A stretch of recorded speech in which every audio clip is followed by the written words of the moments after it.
رب العالمين والصلاة والسلام على سيد المرسلين وعلى آله وأصحابه أجمعين.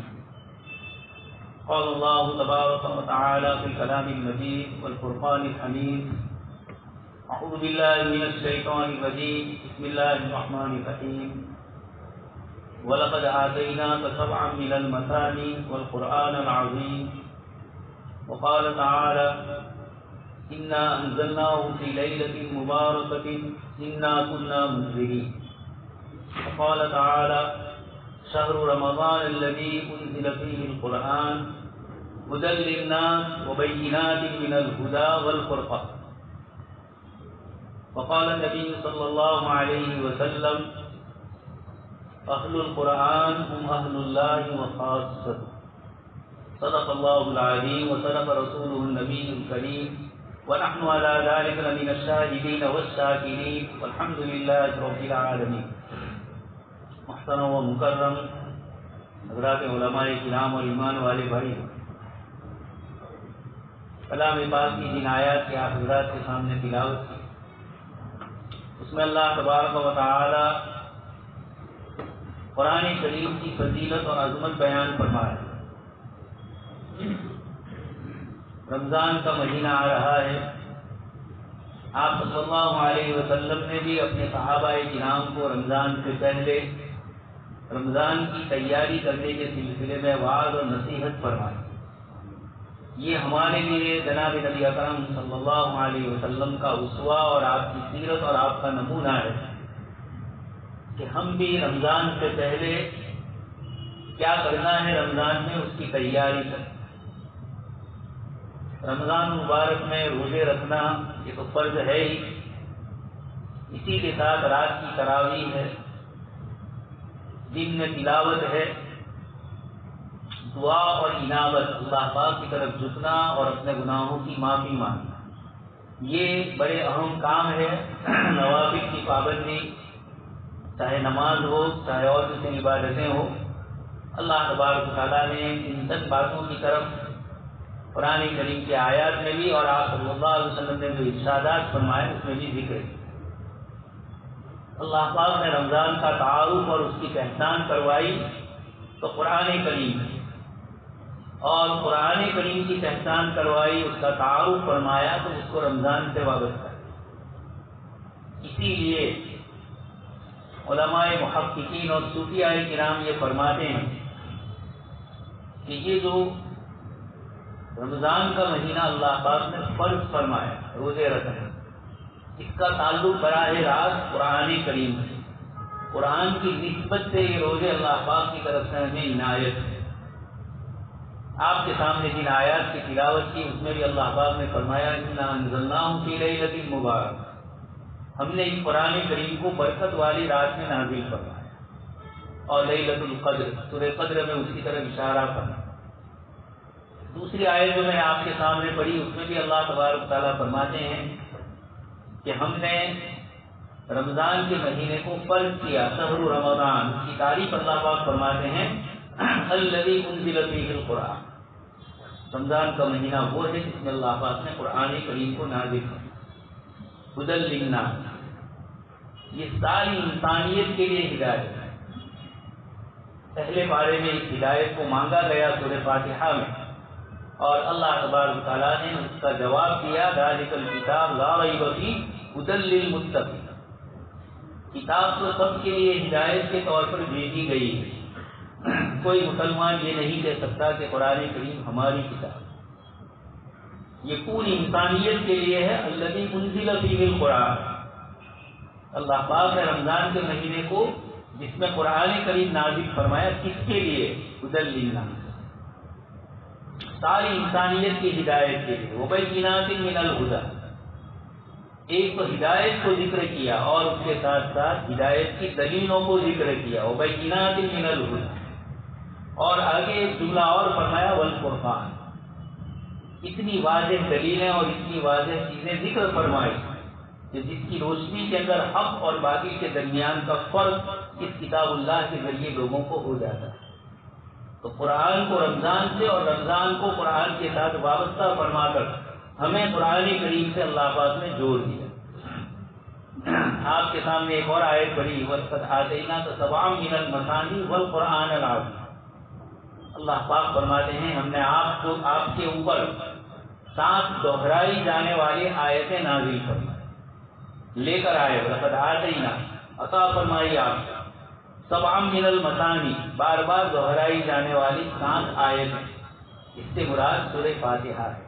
اور آگے فرمایا والقرآن العظیم، قرآن کریم میں سورہ فاتحہ آ ہی چکی تھی، لیکن اللہ پاک نے سورہ فاتحہ کا الگ سے ذکر فرمایا، اور پھر آگے اس کے بعد والقرآن العظیم، قرآن عظیم کی۔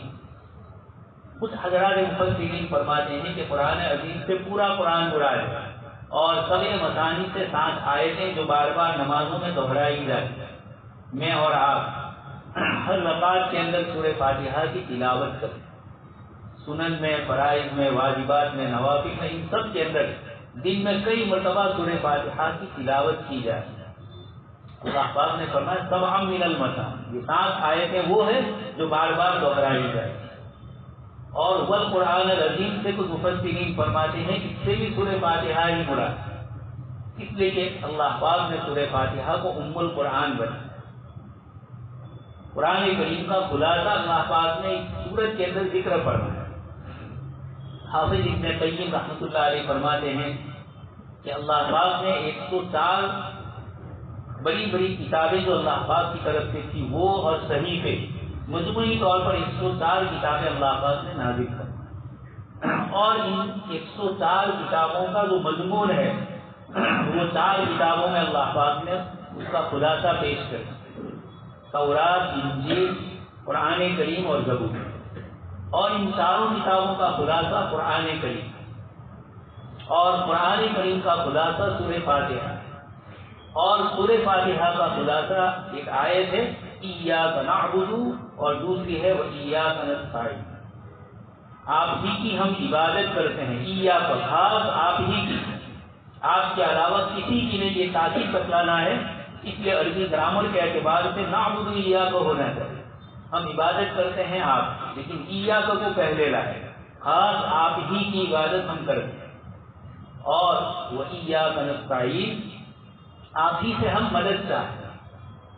یہ قرآن کریم خلاصہ اللہ تبارک و تعالیٰ نے ان 2 آیتوں میں پورے دین کا خلاصہ ذکر فرما دیا۔ پہلے تو اللہ پاک کے کلام کو شروع کیا گیا بسم اللہ الرحمن الرحیم، کچھ علماء کے نزدیک بسم اللہ الرحمن الرحیم سورہ فاتحہ کا جز ہے، اس اعتبار سے اس میں بھی رحمان الرحیم کا ذکر ہے، اور سورہ فاتحہ میں بھی الرحمن الرحیم، 4 مرتبہ اللہ پاک نے ایک چھوٹی سی سورت کے ساتھ اللہ پاک کی صفت رحمت کو ذکر فرمایا۔ اس سے یہ معلوم ہوتا ہے کہ قرآن کریم کا اتارنا، رمضان کے مہینے کا ہمارے لیے نازل ہونا، یہ دونوں اللہ پاک کی صفت رحمت ہے۔ اس نے اپنی رحیمی اور کریمی شان سے ہمارے لیے اس مہینے کو اور اس قرآن کریم کو اتارا۔ آغاز اس کا فرمایا بسم اللہ الرحمن الرحیم، اللہ پاک کے نام۔ اللہ پاک کے علاوہ قرآن کریم کے نازل ہونے سے پہلے بھی اور آج بھی ایک بہت بڑی آبادی انسانوں کی ایسی ہے جو اپنے کسی کام کے شروع میں اللہ پاک کی ذات عالی کے علاوہ کسی اور کو پکارتے، دعاؤں میں بھی، اور جب کوئی کام کرنا ہو تو اس کے نام کا ذکر کرتے۔ مشرکین اپنے مختلف معبودوں کو، دیوی دیوتاؤں کو پوجتے تھے، اللہ پاک نے پہلی آیت نازل فرمائی کہ قرأ بسم ربک، آپ پڑھیے اپنے رب کے نام۔ قرآن پڑھا جا رہا ہے اور اللہ پاک فرماتے ہیں بسم اللہ، اللہ پاک کے نام نامی سے ہی شروع کیا جائے، اور یہ اللہ پاک کو انتہائی پسندیدہ ہے۔ ہمیں اشارہ کر دیا کہ جب بھی کوئی کام کرو تو اس وقت تصور کرو اللہ پاک کی ذات عالی۔ جتنی دعائیں کھانے کی، پینے کی، لباس کی اور زندگی میں جتنی ضروریات کی دعائیں ہم پڑھتے ہیں، ان تمام دعاؤں میں جب ہم غور کرتے ہیں تو یہی پتہ چلتا ہے کہ انسان کی کمزوری اور اللہ پاک کی قدرت اور طاقت کو اس میں ذکر کیا۔ بڑی سے بڑی مصیبت آئی، فرمایا انا للہ، یہ چیز گم ہو گئی، یہ چیز چلی گئی، تو ہم سب اللہ ہی کے لیے وَإِنَّا إِلَيْهِ رَاجِعُونَ، اور ایک دن اسی کی طرف جائیں۔ سوالی ذکر فرمائی سبحان الذی سخر لنا، اللہ پاک نے اتنی بڑی مشینری کو میرے قبضے میں کر دیا، جانور کو میرے قبضے میں کر دیا، سبحان، میرے اختیار میں نہیں تھا، وما كنا له مقرنين، ہم اس کو قریب نہیں کر سکتے تھے، ہم اس کو نہیں جیت سکتے تھے۔ اللہ پاک نے ان مشینریوں کو، ان چیزوں کو ہمارے تابع کیا اور آگے فرمایا کہ ہم اللہ پاک کی طرف لوٹنے والے ہیں، وَإِنَّا إِلَىٰ رَبِّنَا لَمُنْقَلِبُونَ۔ تو سب سے پہلے قرآن کریم اللہ پاک کی ذات عالی کا تصور کروایا اور اس کے ساتھ اللہ پاک کی شان رحیمی کو ذکر کر کے بتلاتا ہے کہ رات دن تم پر جو اللہ پاک کے انعامات ہوتے ہیں، احسانات ہوتے ہیں، اتنے احسانات اور انعامات کے لا تحصوها، تم اس کا شمار نہیں کر سکتے، اتنے انعامات۔ جب ہمارے کھانے میں، پینے میں، زندگی کے ہر مسئلے کے اندر ہم اللہ پاک کے محتاج ہیں۔ شیخ سعدی رحمۃ اللہ علیہ فرماتے ہیں سانس کا نکلنا یہ بھی اللہ پاک کا بہت بڑا انعام ہے، اور آکسیجن کا اندر جانا، سانس کا لینا، یہ بھی اللہ تبارک تعالیٰ کا انعام ہے۔ یہ تو وہ معمولی انعام ہے جس کا تصور بھی ہمیں نہیں ہوتا، 24 گھنٹے جو چل رہا ہے، لیکن اس کا خیال نہیں۔ جب آکسیجن کی کمی محسوس ہوئی تو آپ نے پتہ چلایا کہ اللہ پاک کی کون کون سی نعمت ہے، اندر کے بدن میں کیا کیا اللہ پاک نے رکھا ہوا ہے۔ رات دن سائنس سب کچھ ریسرچ کر رہی ہے، لیکن اب تک کوئی مکمل اس کا دعویٰ انسانی جسم کے متعلق نہیں کر کہ کوئی ایسا اسپیشلسٹ ہو تو پورے انسانی جسم۔ اللہ پاک نے فرما دیا اتنے انعامات، یہ کائنات کی ساری چیزیں جب ہماری خدمت میں مشغول، ایک گیہوں کا دانہ اور اس کی روٹی جو ہم ایک لقمہ لیتے ہیں، ذرا اس کا تصور کریں کن کن مرحلوں سے گزر کر وہ ہم تک آئی، اور ہم نے تو ظاہری آنکھوں سے دیکھا اللہ پاک کی اوپر کی کتنی مشینریاں، زمین کے اندر کی مشینریاں، پانی اور اندر کی مٹی کے اندر اللہ پاک نے کیا خاصیت نمو کی، بڑھنے کی رکھی ہے، ان سب نے مل کر ایک پودے کی، ایک چھوٹی سی چیز کی، بیل کی حفاظت، یہ کون کر رہا ہے؟ اللہ پاک نے اتنی لاکھوں مخلوقات کو ہمارے پیچھے لگایا اور یہ انعامات ہمیں، اس لیے سب سے پہلے فرمایا الحمدللہ رب العالمین، ساری تعریف اللہ کے لیے ہے جو سارے جہانوں کے پالنے والے، صرف انسانوں کے نہیں، رب العالمین پر۔ اب عالمین سے کتنی مخلوقات اور کون کون سی مخلوق مراد ہے، کوئی آج تک اس کو ذکر نہیں کر سکتا۔ رات دن نئی نئی تحقیقات ہوتی ہے، کہیں سمندروں کے اندر کوئی نئی چیزیں معلوم ہوتی ہے، کہیں خشکی میں جنگلوں میں معلوم ہوتی ہے، بلکہ اس سے بڑھ کر انسانی جسم کے اندر رات دن آپریشن اور سرجیکل جہاں ہوتا ہے، اس کے باوجود رات دن سائنس کہتے ہیں کہ بدن میں ایک چیز ہے، اب تک ہمارا ریسرچ اس پر نہیں ہوا، یا اب تک معلوم ہی نہیں ہوئی، رات دن بدن چیرتے ہیں، سرجیکل آپریشن کرتے ہیں، لیکن محسوس نہیں ہوئی۔ یہ انسان کے علم کی کمی ہے، یہ آنکھیں سب کچھ دیکھتی ہے لیکن اپنے نیچے کا نہیں دیکھتی۔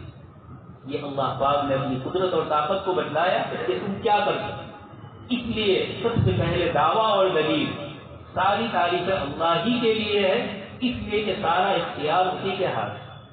حدیث شریف میں آپ صلی اللہ علیہ وسلم نے ارشاد فرمایا کہ اللہ پاک فرماتے ہیں حدیث قدسی کہ میں نے سورہ فاتحہ کو میرے اور میرے بندوں کے درمیان تقسیم فرمایا۔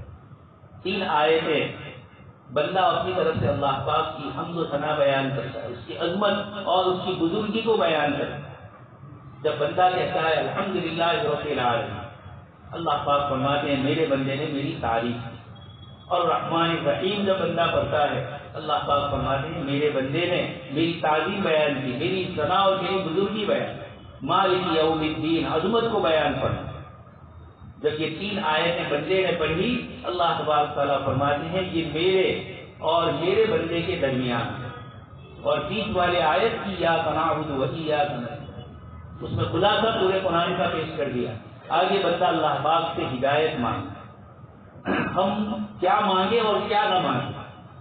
انسان ہے، کمزور ہے، عاجز ہے، یا جذباتی ہے، غصے والا ہے، کب کیا چیز مانگی جائے، کس ادب سے مانگی جائے، کس طریقے سے مانگی جائے، اس کا پتہ نہیں تھا۔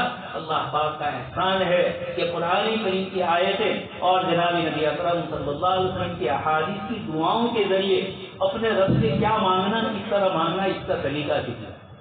دوستوں اور بزرگوں، دنیا کے اور کسی مذہب میں اور کسی قوم کے پاس یہ چیز نہیں ہے مانگنے کی جو اللہ نے ہم کو اپنی طرف سے، کہ جب مجھ سے مانگو تو اس طریقے سے مانگو۔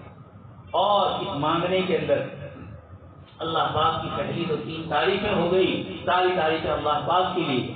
رب العالمین سب کی تربیت کرتا ہے. ایک راستے سے ہم گزرتے ہیں اور کبھی ہمارے پیر کے نیچے کوئی چھوٹا موٹا کیڑا مکوڑا آ جاتا ہے, ہم تو چلنے لگتے ہیں, اس کے بعد کیا ہوا یا اس کی حفاظت کس طریقے سے ہوتی ہے. جنگلوں میں ہزاروں اور لاکھوں قسم کے جانور ہیں اور ایک دوسرے کے دشمن ہیں, ایک دوسرے کو کھانے کے لیے لگے. سمندری دنیا تو اور وسیع و عریض ہے. اللہ پاک نے 71% پانی رکھا ہوا ہے اور 29% خشکی ہے. تو سمندر کے اندر کیا کیا ہے اللہ پاک, ان سب کو کون روزی دیتا ہے, اور روزی ہی نہیں تربیت, ان کی حفاظت کون کرتا ہے. یہ رب العالمین نے اللہ پاک نے اشارہ فرمایا کہ تم تو صرف اپنے کو دیکھ رہے ہو, ہماری ہزاروں اور لاکھوں قسم کی مخلوقات ہے, ان سب کی ہم حفاظت اور تربیت کرتے ہیں. سب کی آہستہ آہستہ بڑھا کر ان کو اس مرحلے تک پہنچاتے ہیں جہاں اس کو پہنچنا ہے. یہ تربیت رب کا لفظ پڑھتا ہے عالمین. آگے اللہ پاک نے فرمایا الرحمن الرحیم, شان رحیمی ہے. اس لیے بندے سے جب بھی گناہ ہو جائے وَأَنِيبُوا إِلَىٰ رَبِّكُمْ وَأَسْلِمُوا لَهُ, جب بھی تم سے گناہ ہو جائے اللہ پاک فرماتے ہیں اس کی طرف متوجہ ہو جائے. قبل ان یأتی, ایسے دن کے آنے سے پہلے کہ پھر حساب کتاب شروع ہو جائے اور اس وقت کوئی چیز کام نہ آئے.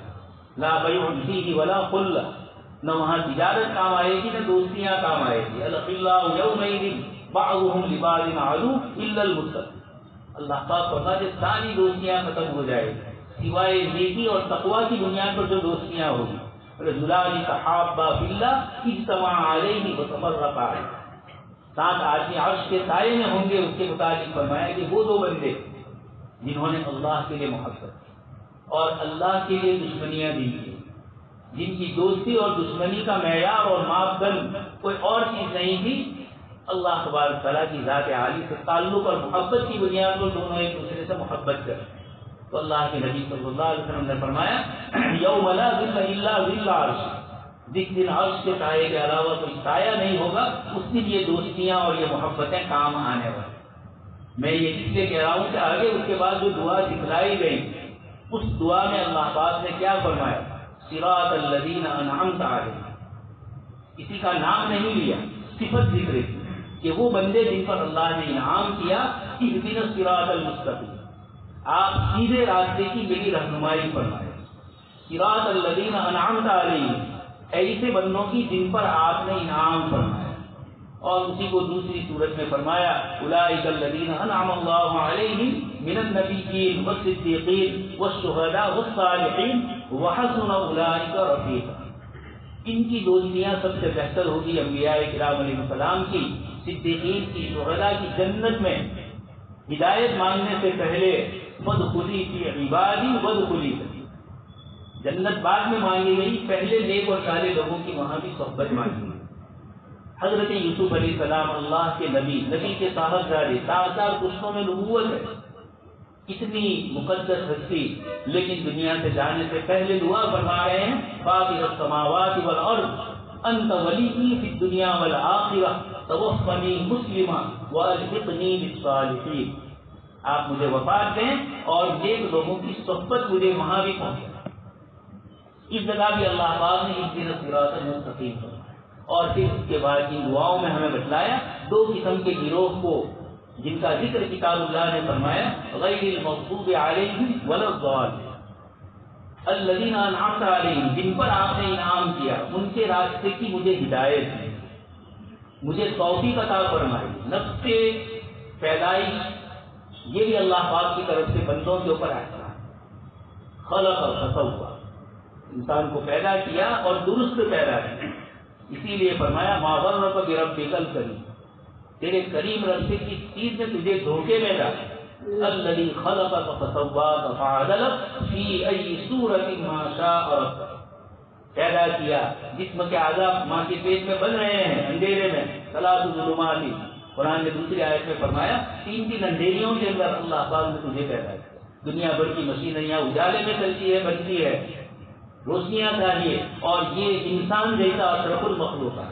اور ساری مخلوق میں جو عجیب و غریب ہے, نہ فرشتہ ہے نہ شیطان ہے, دونوں کے بیچ کی صفات لیے ہوئے ہے. اور اللہ پاک نے ہمارے جسم میں دوسرے جانوروں کے اعضاء بھی اور ہمارے اعضاء بہت سے ملے ہوئے ہوتے, لیکن سوچ کی بولنے کی، غور و فکر کرنے کی جو صلاحیت حضرت انسان کو دی ہے اللہ نے، اور کسی مخلوق کو نہیں. یہ اتنا بڑا احسان. اس لیے بدن کے اندر جو اس طرح کے اعضاء ہیں جو دوسرے جانوروں میں نہیں. دماغی صلاحیتیں اس طرح کی ہے. آج تک سائنس ابھی انسانی دماغ پر رات دن ریسرچ کر رہی ہے، لیکن ابھی تک مکمل کامیابی نہیں ملی. وما اوتیتم من العلم الا قلیلا. یہ اللہ پاک کے انعامات اور احسانات. ان انعامات اور احسانات کی بنیاد پر اللہ پاک فرماتے ہیں کہ آپ اللہ سے ہدایت مانگیے. اور ہدایت کیسے مانگی جائے اس کو بھی ذکر کر دیا کہ جن بندوں پر انعام کیا ہے آپ نے ان کے ساتھ بنے رکھیے، ان کی ہدایت پر چلائیے. انبیاء کرام علیہ السلام اور نیک اور صالح لوگوں کی صحبت. قرآن کریم کی ایک دوسری آیت میں فرمایا یا لیتنی لم اتخذ فلانا خلیلا لقد اضلنی عن الذکر بعد اذ جاءنی. آپ صلی اللہ علیہ وسلم نے ایمان کی دعوت دی. کچھ لوگ ظاہر میں ایمان لانے کی کوشش کر رہے تھے، لیکن سماج اور چودراہٹ کی وجہ سے وہ ایمان میں داخل نہیں ہو رہے. ان کے دوست ابو جہل وغیرہ ان کو تیار کرتے تھے کفر اور شرک، اور انہوں نے ان کی بات مان لی اور ایمان نہیں لائے. اللہ پاک نے فرمایا کل قیامت کے دن یہ نضر ابن حارث اور اس قسم کے لوگ یہ کہیں گے یا لیتنی لم اتخذ فلانا خلیلا، کاش کہ میں فلانے کو دوست نہ بنا. دوست اور بزرگوں، دنیا میں جو کچھ آپ دیکھتے ہیں صحبت کے اثرات ہوتے ہیں. اللہ کے نبی صلی اللہ علیہ وسلم نے تو مثال دے کر سمجھایا. گلاب کی خوشبو اور خوشبودار چیزیں آپ خریدیں گے تب تو ہے ہی، نہیں خریدیں گے وہاں سے گزریں گے تب کی خوشبو.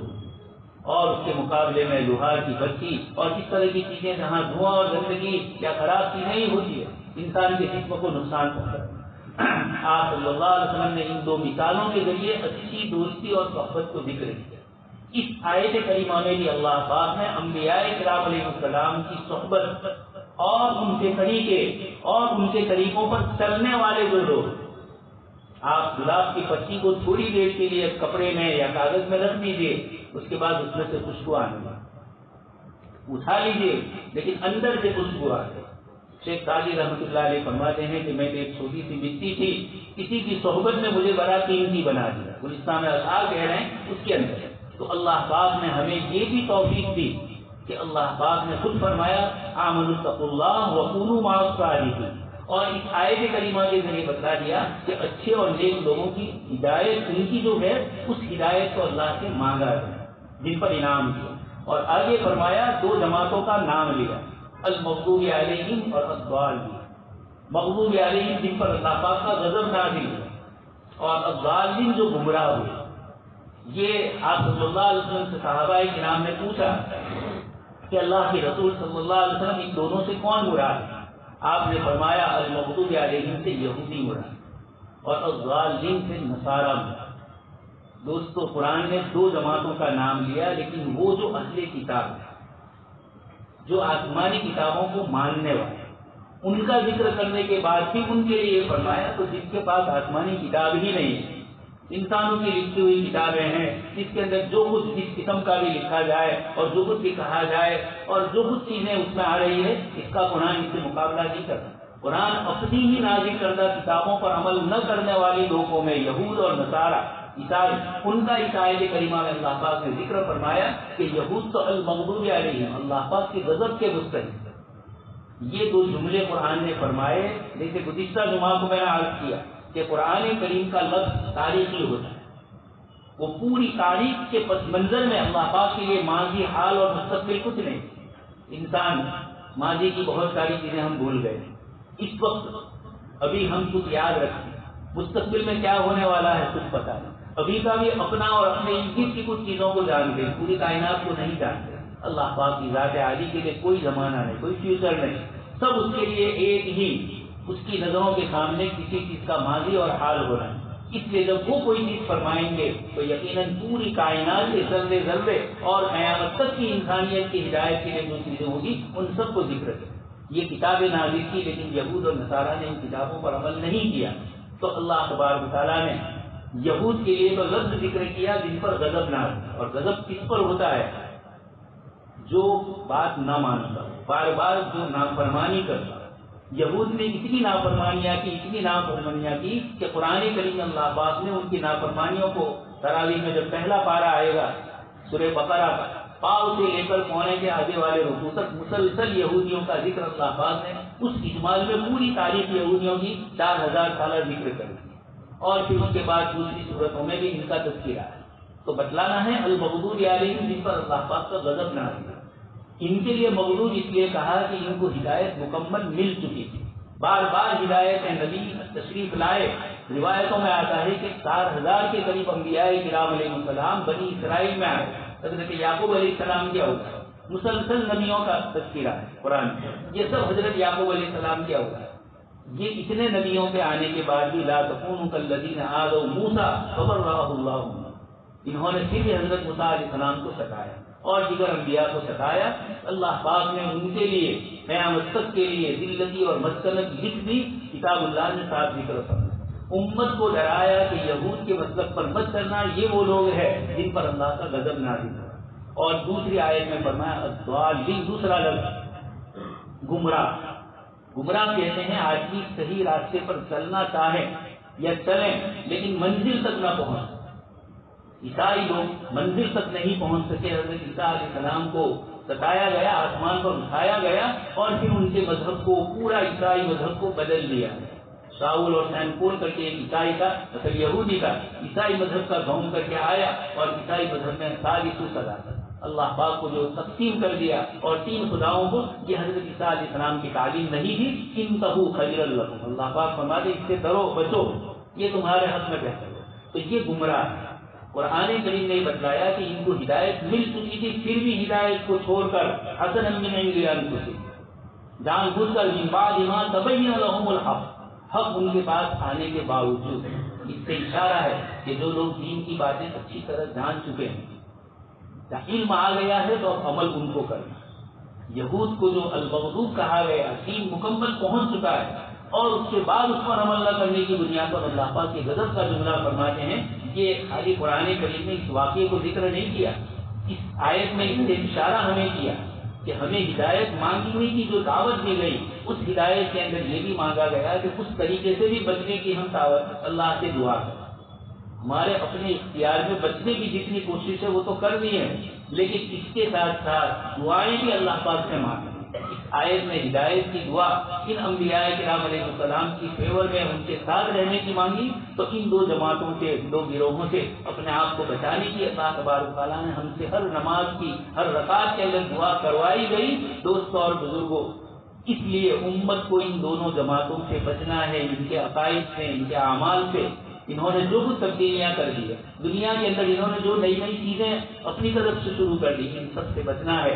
اللہ تبارک تعالیٰ سے دعا ہے کہ اللہ تبارک تعالیٰ اسی قرآن کریم کو، جس کا تعلق رمضان سے ہے، اس لیے آپ کے سامنے رمضان اور قرآن کی ابتدائی پہلی ہی آیت، پہلی ہی سورت کے متعلق ذکر کیا۔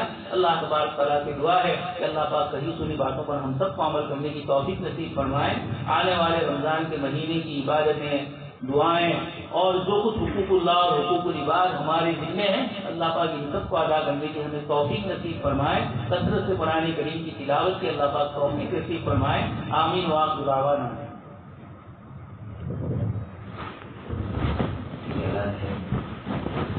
جیسا کہ آپ حضرات محبوبی کہ 2-3 دن پہلے مسجد میں نئے اے سی لگے تھے، وجہ اس کی یہ ہوئی کہ مسجد کی